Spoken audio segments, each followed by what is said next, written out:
Well, welcome to this edition once again as we look at our second lead story today. And President Omar al-Bashir does not have immunity from arrest, and all states parties to the Rome Statute must arrest him the minute he steps onto their territory and hand him over to the ICC. Those were the findings that the ICC War Crimes Court delivered while ruling on oral hearings and written submissions by the ICC prosecutor and the government of South Africa after the country's failure to arrest the Sudanese ruler when he visited the country in June 2015.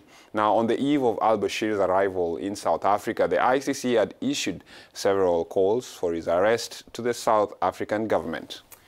However, according to the lawyers in South Africa, it's not and is not the duty of South Africa under international law to arrest the leader in office of a non-member state of the court like Omar al-Bashir. Referring to its peacemaking role on the continent, the South African government said that it found itself between respecting the rules of the ICC and that of its own legislation, which guaranteed presidential immunity.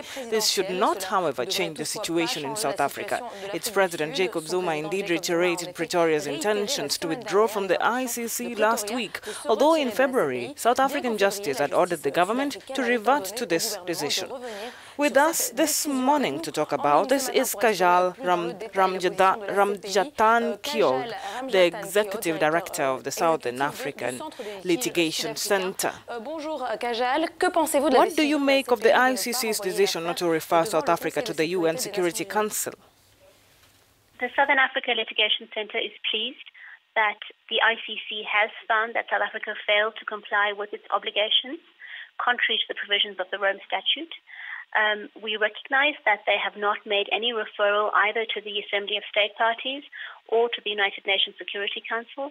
This is unusual and it was not expected.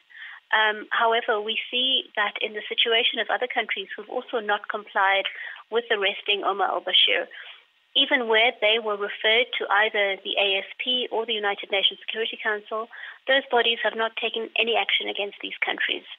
South Africa would have been in precisely the same position had they been referred.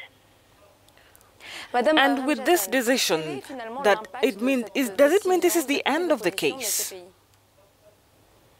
Well, at the moment, I'm not aware whether it is the end of the case. South Africa still has 5 days within which to lodge an appeal.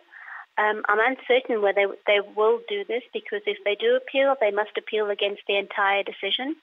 And the fact that there's no referral is a positive point in their favor. So I can't imagine that they will decide to appeal, but of course we'll have to sit out the 5 days to see whether in fact they do lodge any notice of appeal. And the ANC ruling party has asked the government to still pursue with the withdrawal process. The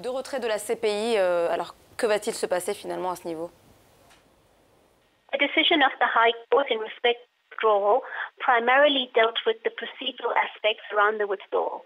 South Africa did not follow the correct procedure, which is stipulated and very easy to find, in respect of withdrawal from the Rome Statute. So South Africa may still file a fresh notice of withdrawal after it follows the correct procedure, which of course it needs to consult with Parliament. Parliament needs to take a decision.